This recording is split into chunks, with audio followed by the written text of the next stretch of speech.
Chapter 7. Seated, back resting against the stone wall below the slit in his lookout, Caden waited until the scraping receded. He felt his heart beating, like the drums that mark time in between the tolls, but in reverse. When the beat normalized, he'd felt for the tremor within him. It was gone. Caden reached into his satchel, finding his last large vial of Terma solution, 5 doses in total. He uncapped and downed it.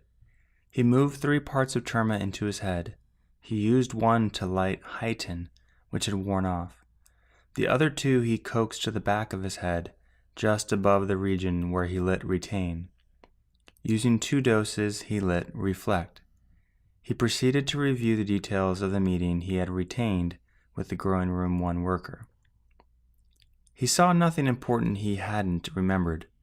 The concern of the worker for Caden's life, his care for the Terma plants, the discovery of the 6th bulb. With practice, Caden had improved his working memory so as to save Terma for other uses. Even still, it was better to retain situations that might hold key moments to be shared with others. I better get back to Haven, he thought. Rye would be keen to have the Earthlights in hand. He crawled along the carved tunnel which Caden knew took him under Growing Room 1 toward the chasm. As the tunnel started to bend, Caden took one of the Earthlights out for light. The tunnel was just wide and tall enough for one person to pass. Even still, it must have taken his grandfather years to make the secret route. At its end, he found holds and slid the stone door open. Then, using yet more hidden holds, he slid the door shut behind him. Caden stood on a ledge no longer than an arm's length jutting from the cliff face. One step too far and the abyss would swallow him. It was a black, bottomless, mysterious ocean of emptiness. This was the chasm. With Terma flowing and lights shining dimly from Earthlights along the bridge, Caden could see the vast inverted bowl of the cavern, how it curved high above the chasm bridge to his right and over the spire. In the near still air, Caden smelled a hint of sentinel. He should have traveled briskly. He sidestepped along the ledge toward the bridge. When he reached the ledge's end, he stepped out onto the sheer wall, his fingers and toes navigating cracks to support his weight. He scaled it smoothly, but took no careless chances. 3 holds at any time, 2 hands and a foot, or 2 feet and a hand. Sometimes that meant his big toe supported his lower body, while his other foot felt for the next hold. Caden didn't stop climbing until he reached the underside of the chasm bridge, where a hidden shelf was carved. As he took his break, Caden fingered the stump of his missing left pinky. It would be easier to climb if he still had it, but the loss had made him a smarter climber. Caden let his legs do some of the work these days. His next challenge required technique and strength. He needed to climb across the underside of the chasm bridge. Before continuing, Caden checked his senses.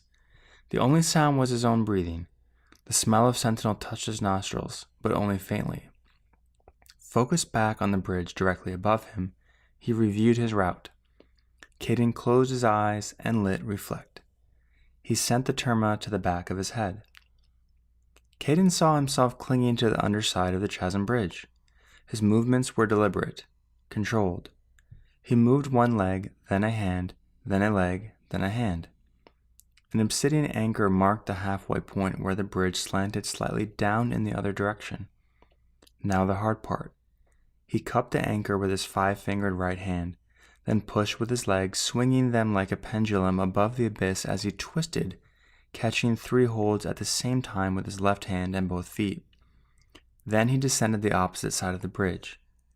He engaged his legs even more, despite the tendency in his lean-backed position to over-focus on his arms.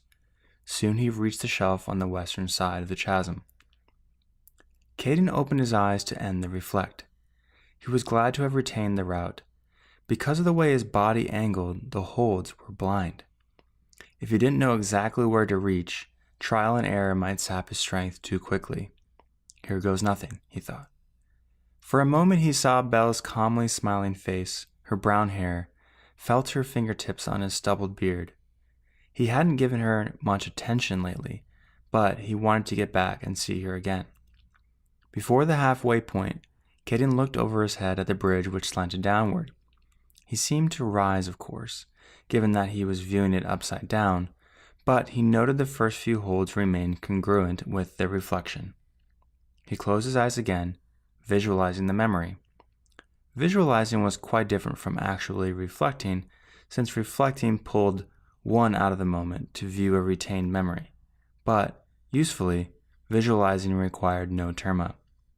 He pushed off, twisting as his body swung round. He purchased the 3 holds he needed and his grip was true. He breathed out heavily.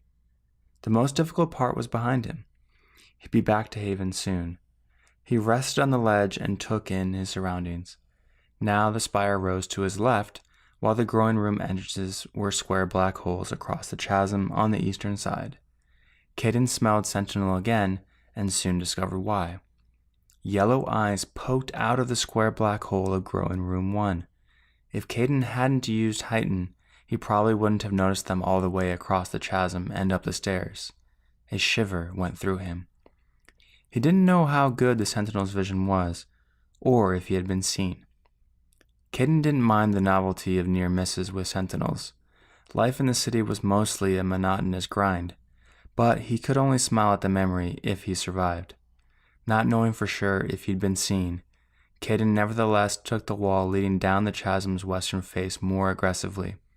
He found the ledge he sought, propped the stone door with the secret levers, and slipped through the crack into the innards of the wall.